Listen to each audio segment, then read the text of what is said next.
मैं सबसे पहले श्रीमान राहुल गांधी इनको अपील करना चाहता हूँ और चुनौती भी देना चाहता हूँ कि अगर उनमें हिम्मत है और वो सचमुच विद्यार्थियों का हित चाहते हैं तो संसद में चर्चा करें।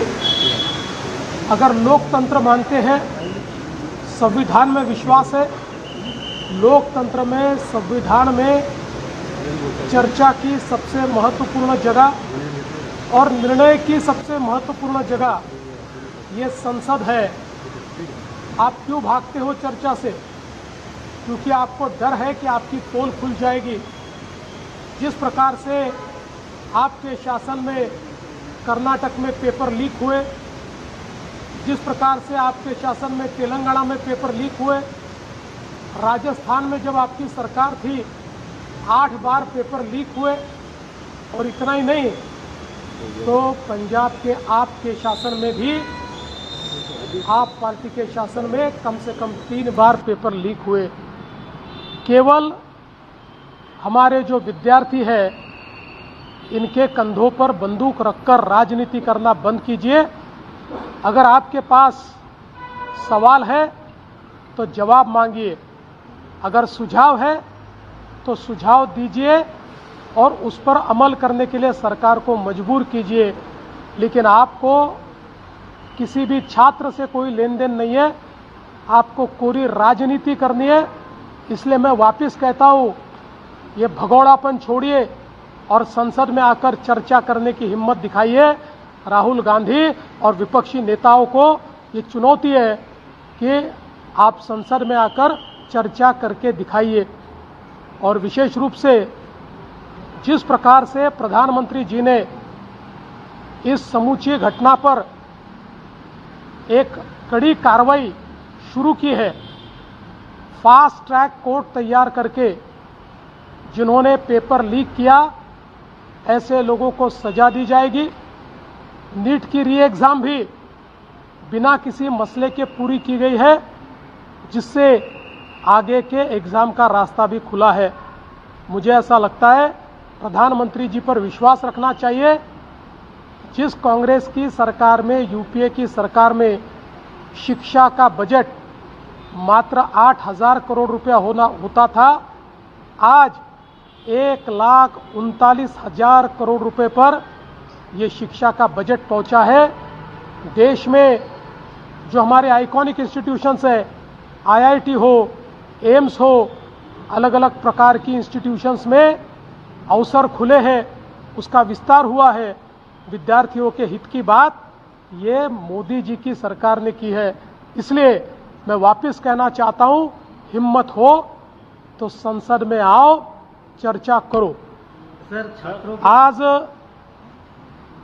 राहुल गांधी सहित सर्व विरोधी पक्षाला माझं आव्हान आहे, पळपुटेपणा सोडा आणि संसदेमध्ये चर्चेला समोर जा। विद्यार्थ्यांचे खरे कैवारी असाल तर हिम्मत दाखवा। लोकशाहीमध्ये निर्णय रस्त्यावर होत नाही, तो संसदेत होतो। जर देशाच्या संविधानावर विश्वास असेल तर संसदेत चर्चा करा। उत्तरं पाहिजे असतील संसदेत मागा। तुमच्याकडे जर काही कल्पना असतील, संकल्पना असतील तर त्या प्रत्यक्षात आणण्याकरता सरकारला मजबूर करा। पण आंदोलनाच्या भरोशावर आपली राजकीय पोळी भाजणं बंद करा। या ठिकाणी खरोखर विद्यार्थ्यांच्या हिताचे निर्णय घ्यायचे असतील तर चर्चेच्या माध्यमातूनच ते होतील। मोदीजींनी विद्यार्थी हिताला सर्वोपरी ठेवण्याचा निर्णय घेतलेला आहे आणि विशेषतः पेपर लीकच्या संदर्भात फास्ट ट्रॅक कोर्ट तयार करून या सगळ्या अपराध्यांना शिक्षा देण्याचा निर्णय मोदीजींनी केलेला आहे। मला असं वाटतं की या संपूर्ण प्रकरणामध्ये एक अत्यंत कडक भूमिका मोदीजींनी घेतली। नीटची पुनर्परीक्षा झाल्यानंतर कुठलीही अडचण न येता ही परीक्षा पूर्ण झालेली आहे। विद्यार्थी खुश आहेत, ते त्या ठिकाणी पास झाल्यानंतर सेलिब्रेशन्स करतायत। अशाच पुढच्या सगळ्या परीक्षा झाल्या पाहिजे या दृष्टीनं ही चर्चा अत्यंत आवश्यक आहे. खरं म्हणजे आपल्याला कल्पना आहे UPAच्या सरकारच्या काळामध्ये 8,000 कोटी रुपयाचं केवळ देशाचं बजेट होतं, ते आता 1,39,000 कोटीचं मोदीजींनी केलं आहे.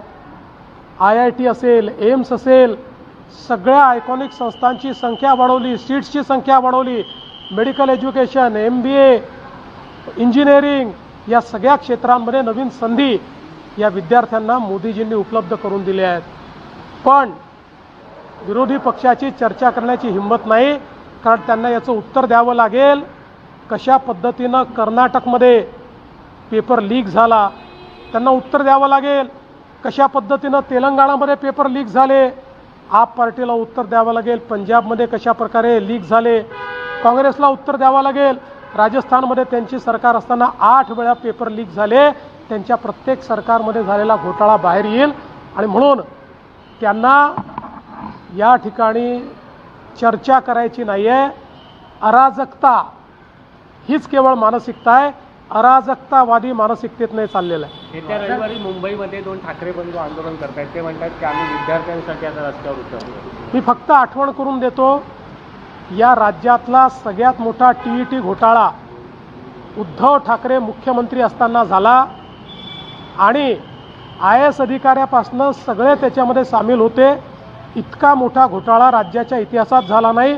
एवढंच नाही तर त्यांच्या मंत्रिमंडळातल्या मंत्र्यांवर थेट आरोप लागले. त्या ठिकाणी केवळ पेपर लीकच झाला नाही तर जे नापास होते त्यांना पास करण्याचा पराक्रम देखील त्यांच्याच काळामध्ये झाला. आम्ही तर TETच्या परीक्षेमध्ये घोटाळा होतो लक्षात आल्याबरोबर परीक्षा व्हायच्या आधी घोटाळेबाजांना पकडलं आणि त्या ठिकाणी त्यांच्यावर कारवाई देखील केली. त्यामुळे आपलं ठेवायचं झाकून आणि दुसऱ्याचं पायाचं वाकून हे बंद करा. सर, दुसरीकडे पोलिसांवर मुंबईच्या वेगवेगळे आरोप केले गेलेले आहेत. काँग्रेस असेल, ठाकरे असतील, यांचं असं म्हणणं आहे की पोलीस ड्रग्सच्या धमक्या देत आहेत, पोरांना मारहाण करतायत. तुम्ही याची चौकशी केली आहे, काय आहे? असा एक व्हिडिओ समोर आलेला आहे, त्याची चौकशी चालली आहे. पण चौकशी सुरू असताना त्या पोलिसावर कारवाई करण्यात आलेली आहे आणि त्याला त्या ठिकाणी पोलीस स्टेशनमधून काढण्यात आलेलं आहे आणि चौकशी चाललेली आहे. अनेक ठिकाणी पोलिसांवर सुद्धा मोठ्या प्रमाणामध्ये मारहाणीचे व्हिडिओ समोर येत आहेत. याच्यामध्ये राज्यात सुद्धा अशा दुर्दैवाने काही लोक या आंदोलनामध्ये ज्या प्रकारे दगडफेक करत होते, पोलिसांवर हल्ला करत होते, मला असं वाटतं की ते कुठल्याही पद्धतीनं विद्यार्थ्यांच्या मागणीकरता आलेले नव्हते. तर या आंदोलनाचा फायदा घेऊन आपल्याला अराजकता कशी तयार करता येईल या मानसिकतेचे लोक तिथे होते. अशा पद्धतीची काही मंडळी त्या ठिकाणी वागत होती. मला असं वाटतं की जे आंदोलन करतायत त्यांनीही अशा प्रवृत्तीकडे लक्ष दिलं पाहिजे. सर, ठाकरे ब्रदर्स छात्रों के पीछे खड़े हो रहे कह रहे हैं कि इस आंदोलन को हम बड़ी ताकत से आगे बढ़ाएंगे. देखिए, वो केवल अपनी पार्टी का अस्तित्व ढूंढ रहे. उनकी पार्टी की ज़मीन छूट गई है. उनको लगता है इस आंदोलन के माध्यम से उस ज़मीन को वो वापस तलाशेंगे. मैं याद दिलाना चाहता हूँ, महाराष्ट्र का सबसे बड़ा TET का घोटाला उद्धव ठाकरे जी जब मुख्यमंत्री थे तब हुआ. उसमें कई लोग लिप्त पाए गए, उनके मंत्री भी लिप्त पाए गए.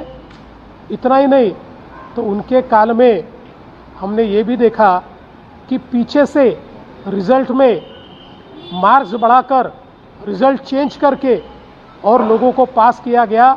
अब किस मुंह से वे यहाँ पर इस बात के लिए बात कर रहे हैं? ये केवल राजनीतिक जुमला है. मुंबई की बात करें तो कुछ वीडियो मुंबई पुलिस के वायरल किए जा रहे हैं और ये कहा जा रहा है कि पुलिस दूसरे मामलों में विद्यार्थियों के फंसाने की बात कर रही ताकि वो प्रोटेस्ट करने सड़कों पे न उतरें. एक वीडियो सामने आया है जो बिल्कुल गलत है. हम उसकी निंदा करते हैं. तुरंत उसके ऊपर कार्रवाई की गई है और पूरे मामले की सत्यता की जांच चल रही है. राजनेताओं के बाद अब कुछ सेलिब्रिटी सड़कों पे उतर रहे हैं छात्रों के कंधे पर पैर रखकर, जिससे हंगामा और बढ़ रहा है. देखिए, मैं इतना ही कहना चाहता हूँ, हो सकता है कि कुछ सेलिब्रिटीज़ बहुत अच्छे मन से उतर रहे हो, पर कई सेलिब्रिटीज़ ऐसा भी ध्यान में आ रहा है कि रील बनाने के लिए या फिर एक प्रकार से ये आंदोलन चल रहा है तो इसके कंधे पर चलकर हम कैसी पॉपुलैरिटी ले पाए, इसका भी प्रयास करें। सब प्रकार की प्रवृत्ति होती है, कोई खराब होता है, कोई ठीक होता है। मोदी आणि पवारांच्या भेटीला राज ठाकरे जंतर मंतर म्हणतात, काय करायचं? जेव्हापासनं राज ठाकरे आणि पवार साहेबांमध्ये अंतर वाढलं तेव्हापासनं त्यांना सगळं जंतर मंतर दिसतं.